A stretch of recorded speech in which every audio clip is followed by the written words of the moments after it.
If you're planning on teaching private music lessons, watch this video first. Hi, I'm a music teacher and this is my life.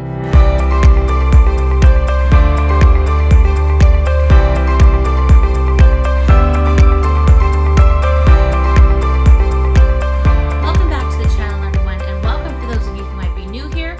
Many people out there choose to take on private music students as a way to either supplement their income or to be one of their main sources of income.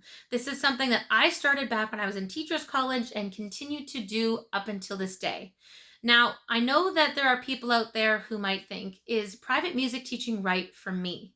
Whether you're still in your music program and whether or not you choose to go into Teachers College with the goal of becoming a high school or elementary music teacher, this can be a great option for you. As long as you have the necessary skills, knowledge, and confidence to teach either one or a number of different instruments, this could still be a great choice. The thing is, though, that one of the biggest differences between teaching in a public or private school compared to offering private music lessons is that you're going to be self-employed and your own boss. So there are a lot of things to consider before you jump into this. That's why in today's video, I'm going to be sharing with you some financial and practical tips that you should think about before you get started with your private music studio.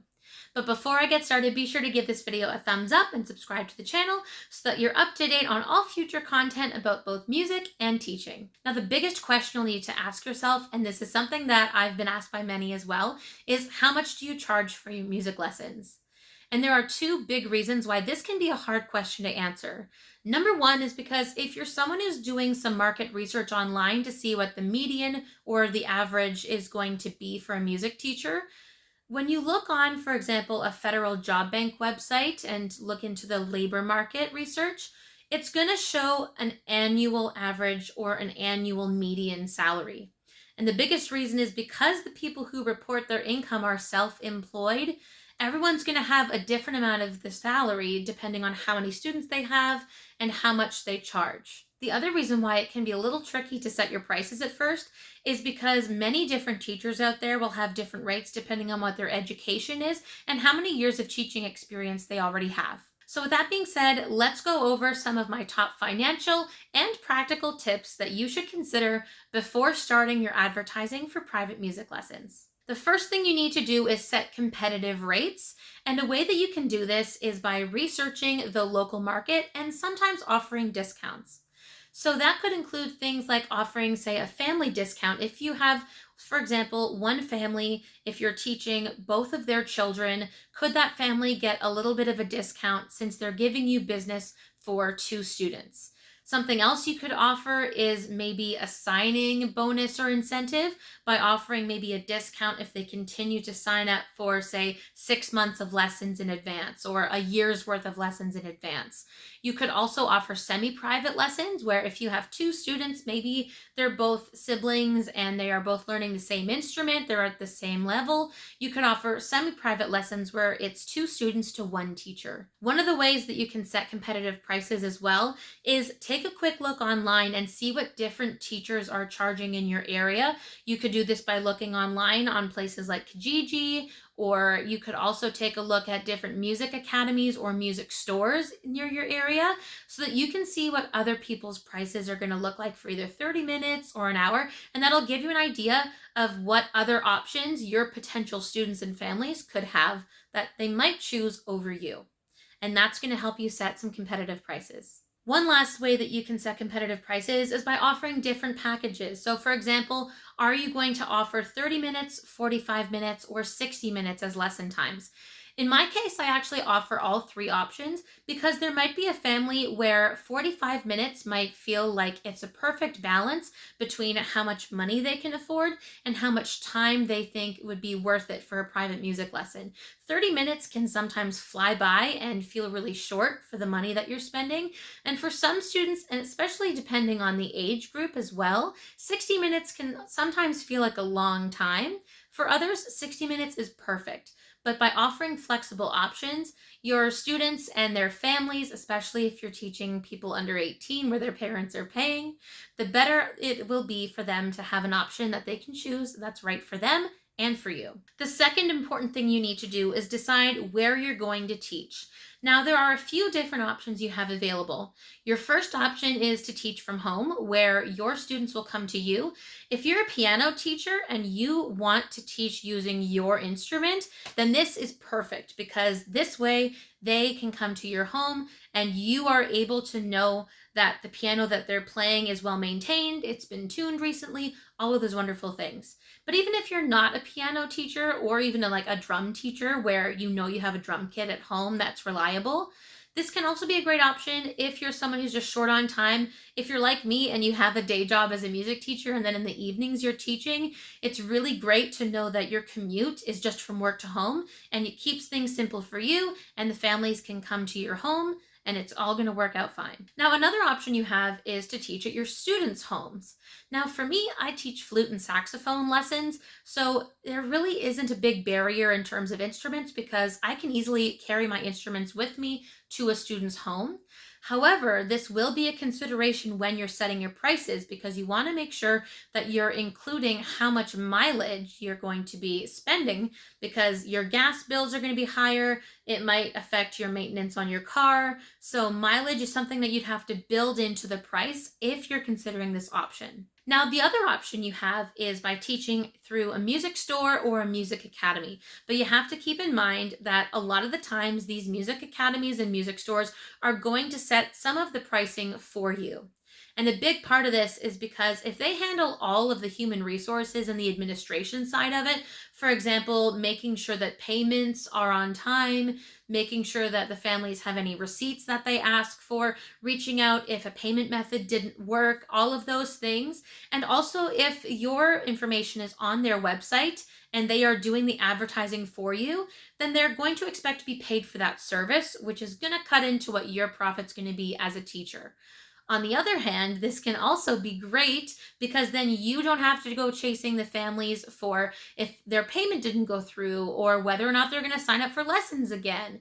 And it can become a little bit of a hassle. It also saves you from having to maybe build your own website or a public profile somewhere. So there are pros and cons to all of these options, but you want to decide which one's going to be best for you. The other thing with teaching at a music store as well is part of that percentage that they're taking as their cut is also going to pay for some of their utilities and of course for renting the space. Things like heat or air conditioning, water, lights, all of those things. Now, if you're teaching from home, you also need to be really clear with your advertising, whether or not you're going to be teaching in person, online, or both. Pros and cons to teaching online, of course, it's very convenient. And we're all used to Zoom, Google Meet, Microsoft Teams, all of those software platforms by now. But of course, all it takes is for the internet to lag or the microphone to cut out. And all of a sudden you need to ask your student, can you play that again? I need to hear it one more time. And it's also a lot more difficult to offer helpful suggestions when it comes to things like their posture or maybe the sound quality, their tone, because if this is all you can see, then there really isn't a whole lot that you can see as far as their posture unless they're a fair distance away from the device that they use during their lessons. Now, how much you charge for lessons can depend on a few different factors. One factor that I would consider is whether or not I really need students. If I'm trying to build a studio and I'm starting with 0 students, I'd be more willing to accept a slightly lower price for each of my students as a way to get started and build my resume and experience. You might also be willing to take a little bit less if this is your main source of income and you know that you really need the money. The other thing you need to think about though is if you're going to accept a lower price, you don't want to go so much lower that you are underselling your value between both your skills and your experience. How much you charge is also going to depend on who your competition is. So earlier I was talking about market research. I actually had someone approach me directly about having saxophone lessons. And so since it's been a while since I've taught saxophone lessons one-on-one as opposed to through an academy or in a music store, the first thing I did was I checked out what the competition was. The closest music store to me and to my students, because we're not too far from each other, is how much do they charge for 30-minute lessons?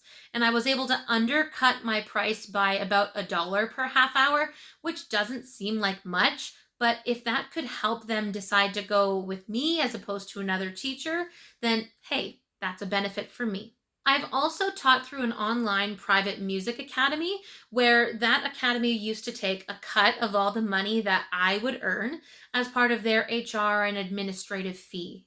And so when I checked what the prices were for my lessons through them, I was also able to undercut their lesson price a little bit. So that way they would also have the incentive of going to me directly rather than going to the academy where I knew that I wouldn't see as much of the profits, knowing that the academy would take a percentage. One important thing that I did at the same time was I also factored in my experience. The fact that I both am a high school teacher, but also that I have years of experience teaching flute and saxophone lessons and a number of different skill ranges. So, beginner and intermediate for both flute and saxophone, intermediate to advanced flute players. I wanted to make sure that the price was affordable for them, but also fair for me. Now, your ideal price is going to be four things. It's going to be something that's affordable for your customer base. It's going to be something that's competitive based on the other teachers around you that might have a similar amount of experience. It should be something that communicates to your customer base that your skills and your knowledge and experience are of value, but it also needs to be something, especially if this is going to be your main source of income, that is going to help you earn enough to sustain a livable wage. Now, the reason why I unfortunately can't offer any specific numbers in this video for how much to charge for 30 minutes, 45 minutes, or 60 minutes is because of all of those different factors that you need to think about. If you're going to be commuting to your families and students' homes compared to them coming to your home, that can be a factor in your price. Or also supply and demand. If there are a ton of piano teachers around and you're a piano teacher, then your price in, say, your city might look different than someone who lives in maybe a smaller town or a rural area and they only have maybe a handful of piano teachers to choose from. Because if there's a lot of supply, the demand tends to be lower, which means that can affect your price. The third thing you'll need to do is track your income and expenses. You are now considered a business, even though you're self-employed. So this means that you need to start using things like spreadsheets or accounting software and also track your expenses. This is going to be really important for a number of different teachers. If you're someone who's driving to your students' homes, then your mileage can be included as a business expense. If you use your phone or your internet to teach online or for your advertising or the maintenance of a website, the creation of a professional website, that can be considered a business expense as well. If using a portion of your home, for example, say you're teaching in a home studio or in your living room or something like that, then you can also claim a portion of maybe your rent as part of your business expenses. Now you're going to have to do a few calculations here, but for example, if you were using a room in your home and you were teaching private lessons, say 3 days a week, and you require an internet connection for maybe 5 hours, that's 15 hours worth of internet. You may be able to count some of your internet as part of the business expense, but it's important that you're realistic here because unless you're using your home internet completely for music teaching and nothing else, which most of the time we know isn't true, then you cannot claim 100% of your internet bills as a business expense. So you need to be realistic with what your usage is. The fourth thing you'll need to do is create a budget, especially if this is going to be either your primary or your only source of income. You want to make sure that you estimate your monthly income, but you don't want to overestimate because if a student is sick or if something else were to happen, then there's a chance that you may not actually have all of that money coming in consistently in that month. The other thing you may need to plan for are things like variable costs. This can include things like if you, say, are paying someone for creating and maintaining your website, if you're paying any marketing fees. For example, at one point on Kijiji, it used to be free for me to advertise music lessons, but now on Kijiji, if you're offering a service like music lessons, you actually have to pay for that advertising. So that needs to be factored into your expenses in your budget. Tip number 5 is save for income tax. And like I said, this goes especially if this is your primary source of income. Now, if you work for a company at, say, a part-time job that's minimum wage, or for example, my day job as a high school teacher, My employer, which would be my school board, takes off a percentage from every single one of my paychecks, and it goes to the government for things like CPP, EI, and other tax expenses. But if you're self employed, the government doesn't take any money out of that because your student or their parents pay you directly, and that's it. So then when you report your income to the government, they're going to say, okay, since you're self employed, you haven't paid us any taxes for this year. Based on your income, here is how much you owe us. And you do not want that number to be a scary surprise when it comes time to do your taxes. So you want to make sure you put a little bit of money aside each month, knowing that the government will expect you to pay it when you file your income tax for that year. Also, as a side note, you are considered self employed even if you work for a music academy, if you are considered an independent contractor. So, like I said before, I have taught private music lessons through an online music academy. And since I'm considered an independent contractor, the academy pays me. So technically my employer pays me instead of the students paying directly, but also my employer doesn't take off any money for tax purposes. All they take off is the cut that they get from the students. Tip number 6 is invest in your business. So if you're someone who teaches at home, particularly if you're someone who is, for example, a piano teacher or you teach the drums, it's an instrument where either you have to go to your student's home or they go to yours. You want to invest in really good quality instruments if your students and of course you are going to be playing them. And there's a good chance that you'll already have these. But if maybe in the future you want to invest in like an extra high quality something, then that can be great. If you're teaching online, maybe investing in stronger internet connection, in better technology options in terms of what devices you're using, that can be great. Or like I said earlier, it could be things like going to courses, attending workshops. These are things that can help add maybe some certifications to your resume or your experience, and this will increase your value, which could then factor into having higher prices in the future. You may also want to consider investing in maybe better marketing materials. So maybe, like I said, instead of Kijiji, is there maybe an ad you could post on Facebook? Or is there something that you could post on Facebook Marketplace? Other options, if you have maybe an Instagram account that's considered a business account that you use to promote your music teaching business. These can be all things that you invest time or money in that could be worthwhile in the long run. Tip number 7 is market yourself well. Now, a referral can go a long way, so even just letting your current students or their parents know that you're interested in taking on more students, if they know of anyone to let you know and to put them in touch with you, you'd be surprised at how far a referral or word of mouth can go. The other thing that you want to consider when marketing yourself is having a professional online presence. So this could be something like creating a LinkedIn profile, a website, social media to promote your teaching, and maybe having other referral discounts as part of being competitive and offering incentives if you can afford it based on your budget. Tip number 8 is plan for downtime. Now, as someone who teaches primarily high school and elementary school students, I know that there are certain times in the year where they take breaks from things like music lessons. Summer break, March break, the holiday break at the end of the year, so like around the end of December, beginning of January. There are going to be certain times of year where I know that my income is going to be lower from my private teaching in some times of the year compared to others.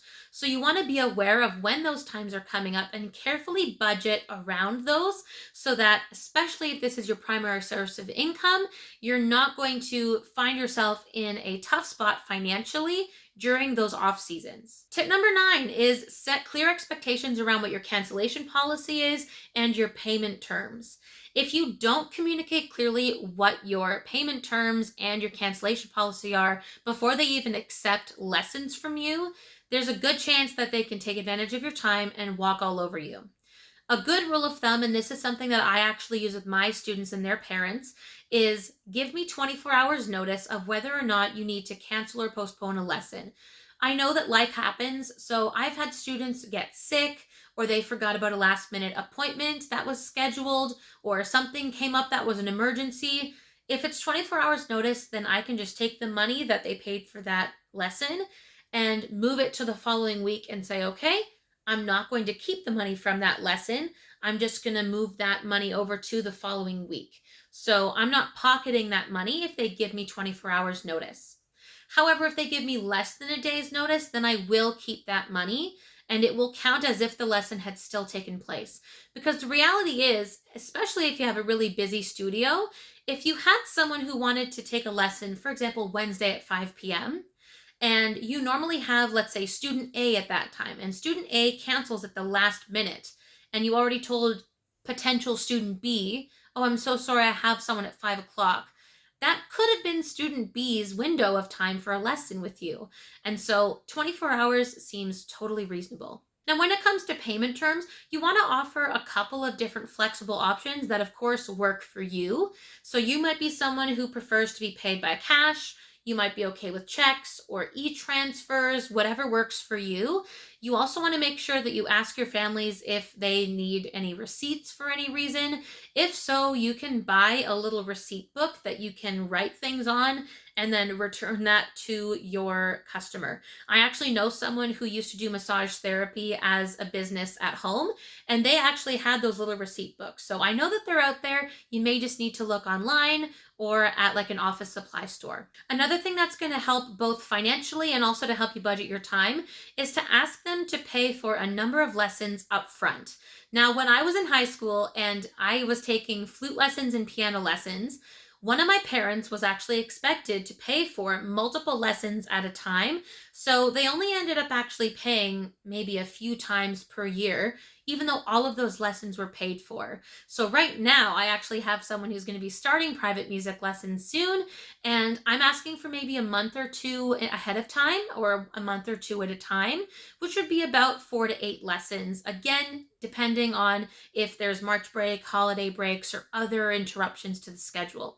It seems reasonable and also realistic because since this is a new student, I'm going to give them a month or 2 months, see how things go. If they'd like to continue the lessons with me, great. If not, then they haven't paid for 6 months up front with a brand new teacher. And now, a couple of reasons why it's important that you ask them to pay for lessons in advance. One is that both your students and their parents will take this seriously.